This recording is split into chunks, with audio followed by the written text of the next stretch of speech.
Hi hello ಎಲ್ರಿಗೂ ನಮಸ್ಕಾರ. Welcome back to my channel. ಎಲ್ಲರೂ ಹೇಗಿದ್ದೀರಾ? ಎಲ್ಲರೂ ಚೆನ್ನಾಗಿದ್ದೀರಾ ಅಂದ್ಕೊಂಡಿದ್ದೀನಿ. ಹಾಗೆ ನಾನು ಕೂಡ ಚೆನ್ನಾಗಿದ್ದೀನಿ. ಇದು ಮಾರ್ನಿಂಗು 6 ಗಂಟೆಗೇ ವ್ಲಾಗ್ನ ಸ್ಟಾರ್ಟ್ ಮಾಡಿದ್ದೀನಿ. ನೋಡ್ತಾ ಇರ್ಬೋದು ಟೈಮು ಸ್ವಲ್ಪ 5 ನಿಮಿಷ ಮುಂದಾಗಿಟ್ಟಿದ್ದೀವಿ, ಹಾಗಾಗಿ ಟೈಮ್ ತೋರಿಸ್ತಾ ಇದೆ. ಹಾಗೆ ಹಸ್ಬೆಂಡು ಮತ್ತು ಮಕ್ಕಳು ಎಲ್ಲ ಇನ್ನೂ ಮಲಗಿದ್ರು. ನಾನು ಬೇಗ ಎದ್ದಿದ್ದರಿಂದ ಹಾಗೆ ಬ್ಲಾಗ್ನ ಸ್ಟಾರ್ಟ್ ಮಾಡಿದೆ. ಹಾಗೆ ಎದ್ದಟ್ಟಿಗೆ ಫ್ರೆಶ್ ಅಪ್ ಆಗಿ ಮುಖ ಎಲ್ಲ ತೊಳ್ಕೊಂಡು ಬಾಯೆಲ್ಲ ತೊಳ್ಕೊಂಡು ಬಂದೆ. ಹಾಗೆ ಯಾರೆಲ್ಲ ನಮ್ಮ ಚಾನಲ್ನ ಹೊಸ್ದಾಗಿ ನೋಡ್ತಾ ಇದ್ದೀರಾ, ಪ್ಲೀಸ್ ಸಬ್ಸ್ಕ್ರೈಬ್ ಮಾಡ್ಕೊಂಡು ನೋಡಿ. ವಿಡಿಯೋ ಇಷ್ಟ ಆಯಿತು ಅಂದರೆ ಲೈಕ್ ಮಾಡಿ, ಕಮೆಂಟ್ ಮಾಡಿ, ಶೇರ್ ಮಾಡಿ. ಇಲ್ಲಿ ನೋಡ್ತಾ ಇರ್ಬೋದು 6 ಗಂಟೆ ಆದ್ರೂ ತುಂಬ ಕತ್ಲು ಇದೆ ಇವಾಗ. ಹಾಗೆ ಕೆಲವು ಮನೆಗಳಲ್ಲಿ ಬೆಂಗಳೂರಲ್ಲಿ 5 ಗಂಟೆಗೆ ಇದ್ದು ಎಲ್ಲ ಅಡುಗೆ ಕೆಲಸಗಳನ್ನ ಮಾಡ್ತಾ ಇರ್ತಾರೆ. ಆ ಮನೆಗಳಲ್ಲಿ ಅಡುಗೆ ಮನೇಲಿ ಮಾತ್ರ ಲೈಟ್ ಉರಿತಾ ಇರುತ್ತೆ, ನಾನು ನೋಡಿದೆ. ಆಮೇಲೆ ನಾನು ಕೂಡ ಅಡುಗೆ ಮನೆಗೆ ಬಂದು ಹಾಟ್ ವಾಟ್ರನ್ನ ಕಾಯಿಸ್ಕೊತಾ ಇದ್ದೀನಿ. ನಮಗೆ ಬೆಳಗ್ಗೆ ಎದ್ದ ತಕ್ಷಣ ಬಿಸಿನೀರು ಕುಡಿಯೋ ಅಭ್ಯಾಸ ಇದೆ, ಫ್ರೆಶ್ ಅಪ್ ಆದಮೇಲೆ ಖಾಲಿ ಹೊಟ್ಟೆಲಿ. ಸೊ ಹಾಗಾಗಿ ನಾನು ಇಲ್ಲಿ ಕೆಟಲಲ್ಲಿ ನೀರನ್ನ ಕಾಯೋದಕ್ಕೆ ಇಟ್ಟೆ. ಒಂದು ಗ್ಲಾಸ್ ಬಿಸಿನೀರನ್ನ ಕುಡಿದು ಆಮೇಲೆ ನಾವು ಕಾಫಿನ ಕುಡಿಯೋದು. ಈ ರೀತಿ ಮಾಡೋದ್ರಿಂದ ನಿಮಗೆ ಗ್ಯಾಸ್ಟ್ರಿಕ್ ಪ್ರಾಬ್ಲಮ್ ಏನು ಬರೋದಿಲ್ಲ. ಒಂದು ಸಲ ಟ್ರೈ ಮಾಡಿ ನೋಡಿ. ಹಾಗೆ ಬೆಳಗ್ಗೆನೇ ಎದ್ದು ಖಾಲಿ ಹೊಟ್ಟೆಲಿ ನೀರು ಕುಡಿಯೋದ್ರಿಂದ ತುಂಬ ಹೆಲ್ತ್ ಬೆನಿಫಿಟ್ಸು ಕೂಡ ಇದೆ. ಬೆಳಗ್ಗೆನೇ ಎದ್ದು ತಣ್ಣೀರನ್ನ ಕುಡಿತಾ ಇದ್ವಿ, ಬಟ್ ತಣ್ಣೀರಿಗಿಂತ ಉಗುರು ಬೆಚ್ಚಗಿರೋ ನೀರನ್ನ ಕುಡಿದ್ರೆ ತುಂಬ ಒಳ್ಳೆಯದು. ಯಾಕಂತಂದರೆ ಬಾಡಿ ರೆಸ್ಟಲ್ಲಿರುತ್ತಲ್ವ, ಹಾಗೆ ನೀರು ಕುಡಿಯೋದ್ರಿಂದ ಯೂರಿಯನ್ ಮುಖಾಂತರ ಬಾಡಿಲಿರ್ತಕ್ಕಂಥ ಡಿಆಕ್ಸಿಡೆಂಟ್ ಅಂತಂದರೆ ಎಲ್ಲ ಗಲೀಜೆಲ್ಲನೂ ಹೊರ್ಗಡೆ ಬರುತ್ತೆ. ಸೊ ಇದನ್ನು ಒಂದ್ಸಲ ಖಂಡಿತ ಟ್ರೈ ಮಾಡಿ ನೋಡಿ, ಅದೇ ಅಭ್ಯಾಸ ಆಗೋಗುತ್ತೆ. ಹಾಗೆ ನೀರು ಕಾಯಿಸ್ಕೊಂಡು ಕುಡಿದ್ಮೇಲೆ ಸ್ಟವ್ ಎಲ್ಲ ಕ್ಲೀನ್ ಮಾಡ್ಕೋತಾ ಇದ್ದೆ. ರಾತ್ರಿ ಸ್ಟವ್ ಪಾತ್ರೆ ಎಲ್ಲ ಏನು ತೊಳೆದಿರಲಿಲ್ಲ ಸೊ ಹಾಗಾಗಿ ಇವಾಗ ಎಲ್ಲ ಒರೆಸ್ಬಿಡೋಣ ಅಂತ ಹೇಳಿ ಒರೆಸಿ ಕಾಫಿ ಎಲ್ಲ ಮಾಡ್ಕೋಬೇಕಲ್ಲ ಅಂತ ಮಾಡ್ತಾಯಿದ್ದೀನಿ. ಹಾಗೆ ಕಾಫಿನೂ ಅಷ್ಟೇ ಮಾಡಿಕೊಂಡು ಕುಡಿದೆ. ಮಕ್ಕಳು ಆಮೇಲೆ ಎಬ್ಬರಿಸ್ದೆ. ಅವರು ಲೇಟಾಗಿ ಎದ್ದರು ಇವತ್ತು 7 ಗಂಟೆಗೇ. ನಾನು ಬೈತಾ ಇದ್ದೆ, ಎಕ್ಸಾಮ್ ಹತ್ತಿರ ಇಟ್ಕೊಂಡು ಇಷ್ಟೊತ್ತವರೆಗೂ ಮಲಗ್ತೀರಾ ಅಂತ ಹೇಳ್ಬಿಟ್ಟು. ಬಟ್ ಏನು ಮಾಡೋಕ್ಕಾಗಲ್ಲ, ಒಂದೊಂದು ಟೈಮಲ್ಲಿ ಹಾಗೆ ಮಲ್ಕೋತಾರೆ. ಮತ್ತು ಏನಕ್ಕೆ ಅಂತಂದರೆ ಮೊನ್ನೆ ಊರಿಗೆಲ್ಲ ಹೋಗಿ ಬಂದಿದ್ವಲ್ಲ, ಸೊ ಹುಷಾರು ತಪ್ಪಿಬಿಟ್ಟಿದ್ದಾರೆ. ಇಬ್ಬರಿಗೂ ಹುಷಾರಿಲ್ಲ, ಹಾಗಾಗಿ ಮಲ್ಕೊಳ್ಳಿ ಅಂತ ಬಿಟ್ಟೆ. ಹಾಗೆ ಇಬ್ಬರು ಇವತ್ತು ಸ್ಕೂಲ್ಗೆ ಕಾಲೇಜಿಗೆ ಏನೂ ಹೋಗಲಿಲ್ಲ, ಜ್ವರ ಇತ್ತು. ಹಾಗಾಗಿ ಇಬ್ಬರನ್ನೂ ಲೇಟಾಗಿ ಎಬ್ಬರಿಸಿ ಹಾಗೆ ಇಡ್ಲಿ ತರಿಸ್ಕೊಟ್ಟೆ. ಎಂದಕ್ಕೆ ಅಂತಂದರೆ ಮನೇಲಿ ಏನೂ ಮಾಡಲಿಲ್ಲ. ಅಂದರೆ ನಿನ್ನೆ ರಾತ್ರಿ ಮಾಡಿದ ಮಿಕ್ಬಿಟ್ಟಿತ್ತಂದರೆ ರಾತ್ರಿ ಹಸ್ಬೆಂಡ್ ಊಟಕ್ಕೆ ಬಂದಿರಲಿಲ್ಲ. ಸೊ ಅನ್ನ ಸಾಂಬಾರು ಮುದ್ದೆ ಎಲ್ಲ ಮಿಕ್ಕಿತ್ತು. ನಾನು ಮುದ್ದೆನ ಮೊಸರು ಹಾಕ್ಕೊಂಡು ಕಲಿಸ್ಕೊಂಡು ತಿಂದ್ಬಿಟ್ಟು ಹೋದೆ. ಹಾಗೆ ಅನ್ನ ಮತ್ತು ಸಾಂಬಾರನ್ನ ಹಸ್ಬೆಂಡಿಗೆ ಬೆಳಗ್ಗೆ ಟಿಫನ್ ಕೊಡೋದಕ್ಕೆ ಹೇಳಿ, ಹಾಗೆ ಮಧ್ಯಾಹ್ನಕ್ಕೆ ಸಾಯಂಕಾಲಕ್ಕೆ ಸಾಂಬಾರು ಮಾಡೋಣ ಅಂತ ಹೇಳಿ ಸಾಂಬಾರು ಮಾಡಲಿಲ್ಲ. ಸಾಂಬಾರು ಸೌತೆಕಾಯಿ ಇತ್ತು ಅಂತ ಹೇಳ್ಬಿಟ್ಟು ಸಾಂಬಾರು ಸೌತೆಕಾಯಿ ಚಟ್ನಿ ಮಾಡಿದೆ. ಹಾಗೆ ರಾತ್ರಿ ಸಾಂಬಾರಿಗೆ ಅಂತ ಹೇಳ್ಬಿಟ್ಟು ಕಡಲೆಕಾಳು ತರಕಾರಿ ಎಲ್ಲ ಕಡಲೆಕಾಳನ್ನ ನೆನೆಸಿ ತರಕಾರಿ ಎಲ್ಲ ಹೆಚ್ಚಿಟ್ಟು ಹೋದೆ. ರಾತ್ರಿಗೆ ಬಂದು ಮಾಡ್ಕೊಳ್ಳೋಣ ಅಂತ ಹೇಳ್ಬಿಟ್ಟು. ನೋಡ್ತಾ ಇರ್ಬೋದು ಕಾಫಿ ಎಲ್ಲ ಮಾಡ್ಕೊತಾ ಇದ್ದೀನಿ. ಒಂದು ಕೈಲಿ ಫೋನ್ ಹಿಡ್ಕೊಂಡು ಒಂದು ಕೈಲಿ ಮಾಡ್ಕೊತಾ ಇದ್ದೀನಿ. ನಾನು ಕಾಫಿನ ಈ ರೀತಿ ಮಾಡೋದು ಅಂದರೆ ಫಸ್ಟು ಸ್ವಲ್ಪ ನೀರು ಹಾಕಿ ಡಿಕಾಕ್ಷನ್ನ ಮಾಡ್ಕೊತೀನಿ. ಅಂದರೆ ಕಾಫಿ ಪುಡಿನ ಹಾಕಿ ಕುದಿಸ್ಕೊಂಡು ಆಮೇಲೆ ಸಕ್ಕರೆ ಹಾಕಿ ಆಮೇಲೆ ಹಾಲು ಹಾಕಿ ಕುದಿಸ್ಕೊತೀನಿ.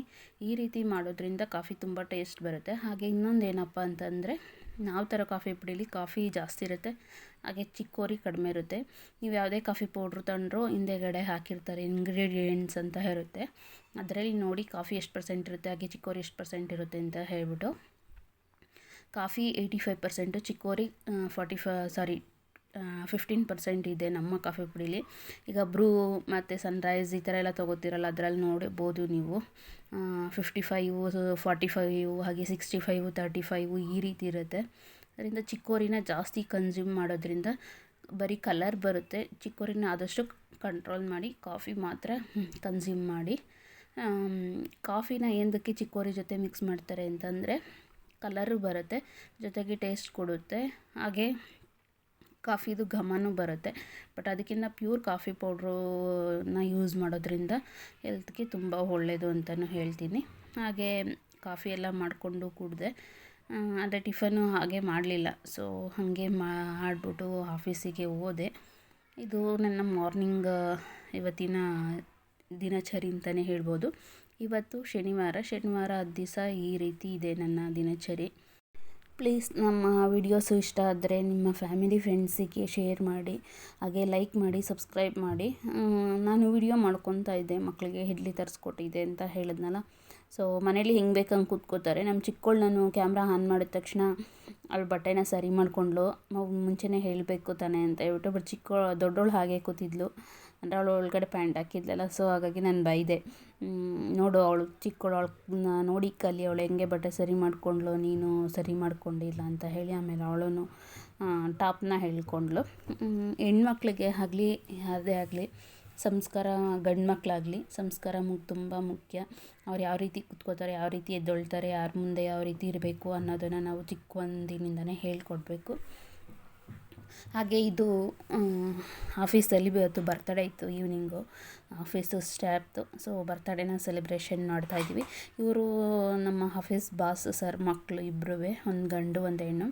ಡೈಲಿ ಆಫೀಸಿಗೆ ಕರ್ಕೊಂಬರ್ತಾರೆ ವೈಫು, ಹಾಗೆ ಮಕ್ಕಳು. ಸಂಜೆ 4 ಗಂಟೆಗೆ ಬರ್ತಾರೆ.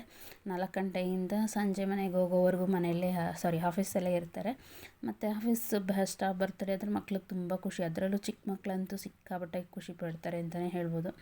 ಅವಳು ಈ ಪಾಪು ಇರೋದು ಹ್ಯಾಪಿ ಬರ್ತ್ಡೇ ಅಂತ ಒಂದು 100 ಸಲ ಹೇಳಿದ್ಲು ಅನಿಸುತ್ತೆ.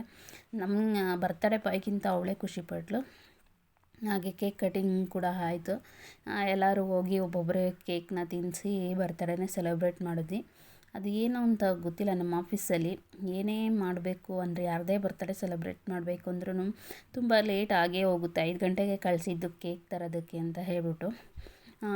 ಒಂದು ಕಡೆ ಸಿಗಲಿಲ್ಲ ಅಂತ 2-3 ಕಡೆ ಓಡಾಡಿ ಕೊನೆಗೆ ತೊಗೊಂಬಂದರು. ಆಮೇಲೆ ಕೇಕ್ ತಂದಿದ್ದಾರೆ, ಮಿಕ್ಸರು ಹಾಗೆ ಪ್ಲೇಟೆಲ್ಲ ತೊಗೊಂಬರೋದು ಮರ್ತಿದ್ದಾರೆ. ಮತ್ತೆ ಕಳಿಸಿದ್ವಿ. ಎಲ್ಲ ಆಗೋಷ್ಟರಲ್ಲಿ 6:45 7 ಗಂಟೆ ಹಾಗೇ ಹೋಯ್ತು. ನಾವು ಆಫೀಸ್ ಕ್ಲೋಸ್ ಆಗೋದು 6 ಗಂಟೆ. ಬಟ್ ಈ ಬರ್ತಡೇ ಸೆಲೆಬ್ರೇಟ್ ಮಾಡ್ಕೊಂಡು ನಾವು ಮನೆಗೆ ಬರೋಷ್ಟರಲ್ಲಿ 7:15 ಆಗೇ ಹೋಗುತ್ತೆ ಟೈಮು. ಎಲ್ಲರ ಬರ್ತಡೇಲೂ ಸೇಮ್ ಇದೇ ಪ್ರಾಬ್ಲಮ್ ಆಗಿದೆ. 5 ಗಂಟೆಗೇ ಹೋಗ್ತಾರೆ ಕೇಕ್ ತರೋದಕ್ಕೆ. ಬಟ್ ಆದ್ರೂ ತುಂಬ ಲೇಟಾಗಿ ಹೋಗುತ್ತೆ. ಏನಾದರೂ ಪ್ರಾಬ್ಲಮ್ ಆಗುತ್ತೆ. ನಾವು ಬರ್ತಡೇ ಎಲ್ಲ ಮುಗಿಸ್ಕೊಂಡು ಎಲ್ಲರೂ ಸೆಲೆಬ್ರೇಟ್ ಮಾಡಿ ಕೇಕು ಮಿಕ್ಸರು ಎಲ್ಲ ಕೂಲ್ ಡ್ರಿಂಕ್ಸು ಎಲ್ಲ ಕುಡಿದು ತಿಂದು ನಾವು ವಾಪಸ್ ಮನೆಗೆ ಬರೋ ಅಷ್ಟರಲ್ಲೇ ಟೈಮ್ ಆಗೋಗಿರುತ್ತೆ. ಸೊ ಇವತ್ತು ಕೂಡ ಹಾಗೆ ಆಯಿತು.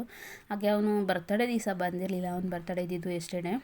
ಅವನು ರಜಾ ಹಾಕಿದ್ದ, ಈ ರೀತಿ ಸೆಲೆಬ್ರೇಟ್ ಮಾಡ್ತಾರೆ ಅಂತಲೇ. ಬಟ್ ಆದರೂ ನೆಕ್ಸ್ಟ್ ಡೇ ಆದ್ರೂ ಸೆಲೆಬ್ರೇಟ್ ಮಾಡಿದ್ವಿ. ಯಾಕಂತಂದರೆ ಎಲ್ಲರದ್ದು ಮಾಡ್ತಾಯಿದ್ದೀವಲ್ವ, ಸೊ ಹಾಗಾಗಿ ಇವ್ರದ್ದು ನ್ಯಾಂದಕ್ಕೆ ಬಿಡೋದು ಅಂತ ಹೇಳ್ಬಿಟ್ಟು ಮಾಡಿದ್ವಿ. ಇದಾಗಿತ್ತು ಇವತ್ತಿನ ವ್ಲಾಗು. ಇಷ್ಟ ಆದರೆ ಲೈಕ್ ಮಾಡಿ, ಶೇರ್ ಮಾಡಿ, ಸಬ್ಸ್ಕ್ರೈಬ್ ಮಾಡಿ. Thank you.